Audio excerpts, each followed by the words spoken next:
बाकी बड़े उम्र के लोग अलग हैं। 1 लाख युवक जान गंवाते हैं हर साल लापरवाह ड्राइविंग के कारण। आप सोचिए, 25 साल लगते हैं एक बच्चे को पालकर बड़ा करने में, और 25 सेकंड में लापरवाह ड्राइविंग के कारण वो लाश में बदल जाता है। क्या बीतती होगी उस मां के ऊपर जो अपने जाते हुए बेटे की पीठ देखती है और आते हुए बेटे का मुंह नहीं देख पाती। आप लोग क्या सोचते हैं, अगर आप अपनी पावर दिखाना चाहते हैं तो मिल्खा सिंह की तरह तेज दौड़िए, या कि आप नीरज चोपड़ा की तरह, देवेंद्र झाझड़िया की तरह आप तेज भाला फेंकिए मोटरसाइकिल का कान मरोड़ने में, या तेज गति से कार भगाने में कोई बहादुरी नहीं होती। अगर आप सोचते हैं कि आप बड़े हैंडसम और डैशिंग दिखते हैं तेज गाड़ी भगाते हुए, आप डैशिंग हैंडसम नहीं दिखते, आप लापरवाह दिखते हैं, आप बेपरवाह दिखते हैं, आप बेवकूफ दिखते हैं। इसलिए कम से कम सड़क पर जब भी गाड़ी चलाएं, आप ध्यान से गाड़ी चलाइए। आपकी जिंदगी आपके माता पिता की भी है। एक छोटी सी चीज और कहना चाहती हूं, हमारे बुजुर्ग हमें जब पालते हैं, जो लोग खेती से बच्चों को पढ़ाते हैं, जो लोग छोटी आमदनी में बच्चों को पढ़ाते हैं, उनकी पूरी उम्र खप जाती है अपने बच्चों की जिंदगी बनाने में।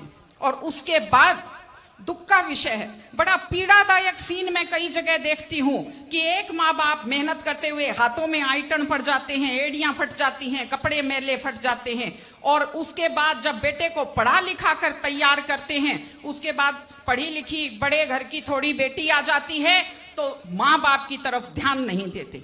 आज हमारे 60-70% घरों में हालत यह है कि बुजुर्गों को रोटी तो मिल रही है लेकिन इज्जत से रोटी नहीं मिल रही। इस चीज को बदलने की जरूरत है।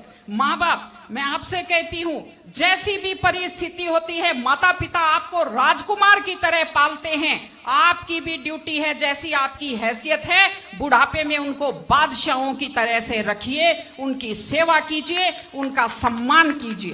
इस तरह से माता पिता की सेवा कीजिए। वो अपनी जिंदगी आपके लिए कुर्बान कर देते हैं। और माताएं बहनें बैठी हैं, एक छोटी सी लास्ट बात जो मैं कह रही हूं, बेटियों को समझदार बनाइए, बेटियों को बेटा मत बनाइए, क्योंकि बेटे तो लापरवाह होते हैं। बेटियों को समझदार बेटी बनाइए। जब वो घर से बाहर जाती है तो उसको समझाइए कि वो साथ अपने घर की इज्जत लेकर के जाती है। बेटियों को समझाइए कि कैसे लोग मीठी मीठी बातों का जाल लेकर शिकारियों की तरह से घूमते हैं। और अपनी बेटी को संस्कार दीजिए कि वो जिस घर में जाए अपने सास ससुर की सेवा करे। आजकल मैंने नया ट्रेंड देखा है, बेटियां माँ मम्मी की तो बहुत चिंता करती है लेकिन सास की चिंता नहीं करती हैं। ये गलत चीज है।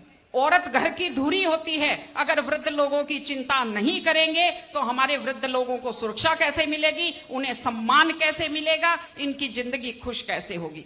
इसलिए कोई भी कौम तभी आगे बढ़ती है जब वो संस्कारवान हो, जब वो मेहनती हो, जब वो शिक्षा पर ध्यान दे। हमने ये सब किया है, मैं आपको बधाई देती हूं।